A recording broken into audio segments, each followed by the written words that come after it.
भगवान कृष्ण का एक बहुत ही बड़ा भक्त था, जो हर पल भगवान कृष्ण को याद करते थे और भली-भांति उसका पूजा पाठ करते थे, नाम जाप करते थे और भगवान कृष्ण भी उनसे बहुत खुश थे। उस भक्त का नाम था भगत। एक बार भगवान कृष्ण को भगत ने कहा, हे प्रभु, आप तो मंदिर में मूर्ति के रूप में खड़े रहते हैं। आज एक दिन के लिए आप मुझे अपनी जगह खड़े रहने दीजिए। आप आराम से कहीं घूमने चले जाइए, फिर आइएगा। कृष्ण जी मुस्कुराते हुए बोले, ठीक है, लेकिन मेरी एक शर्त है। मंदिर में जो भी आए और जो कुछ भी कहे, तुम्हें सिर्फ चुपचाप सुनना है और कोई भी प्रतिक्रिया नहीं देना है। भगत ने शर्त मान लिया। भगवान कृष्ण ने उसे अपने जैसे स्वरूप देकर मूर्ति के रूप में मंदिर पर खड़ा कर दिया। मंदिर में सबसे पहले आया एक व्यापारी। उसने भगवान को प्रणाम किया और जैसे ही बाहर निकले, उनका बटुआ गिर गया। यह देखकर भगत बहुत अशांत हुआ। उसका मन हुआ कि व्यापारी को आवाज देकर उसका बटुआ लौटा दिया जाए, लेकिन भगवान की शर्त याद करके वह चुप रह गया। कुछ देर बाद एक गरीब आदमी आया। उसने भगवान से विनती की, हे प्रभु, मेरे बच्चे भूखे हैं, मेरी सहायता कीजिए। तभी उस गरीब की नजर उस बटुए पर पड़ गई। उसने भगवान को धन्यवाद किया और बटुआ उठाकर चला गया। फिर एक नाविक आया और बोला, हे भगवान, मैं 15 दिन के लिए समुद्री सफर पर जा रहा हूँ, मेरी रक्षा करना।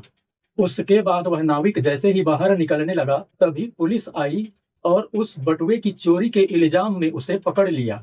यह देखकर वह भगत खुद को रोक नहीं पाया और कहा, यह गलत है। बटुआ इसने नहीं, वह गरीब ने उठाया था। फिर क्या था? सब उलट पुलट हो गया। रात को भगवान कृष्ण वापस लौटे। भगत ने बड़ी खुशी से पूरा किस्सा सुनाया, लेकिन भगवान गंभीर हो गए। भगवान ने भगत से कहा, तुमने मेरी योजना में दखल दे दिया। वह व्यापारी बेईमान था। उसका बटुआ गिरना उसके कर्मों का फल था और गरीब को वह बटुआ इसलिए मिला क्योंकि वह गरीब बड़ा नेक दिल इंसान था और उसके बच्चे भूखे थे। उस बटुए की मदद से वह अपने बच्चों का पेट भर सकता था। और जहां तक उस नाविक की बात करें तो उसका जहाज तूफान भरी लहरों में डूबने वाला था।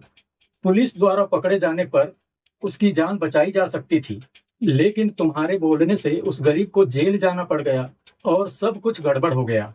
याद रखो, जो कुछ भी होता है उसमें मेरी योजना होती है। तुम केवल उस तत्कालिक फल की सच्चाई देख पाते हो, लेकिन मैं पूरे समय और कर्मों को देखता हूँ। इसलिए तुम्हें जब भी कुछ गलत लगे तो ये समझ लेना कि मैं तुम्हारे ही भले के लिए कर रहा हूँ। जो कुछ भी हो रहा है उसमें तुम्हारी ही भलाई छुपी हुई होती है। हर हाल में मुझ पर भरोसा रखो। इस कहानी का निष्कर्ष है, कभी कभी हमें जो भी गलत लगता है, असल में वही हमारी भलाई के लिए ही हो रहा होता है। भगवान की योजना हमारी सोच से बड़ी और गहरी होती है।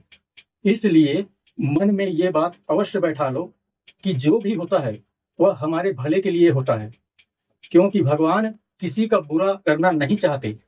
राधा कृष्ण।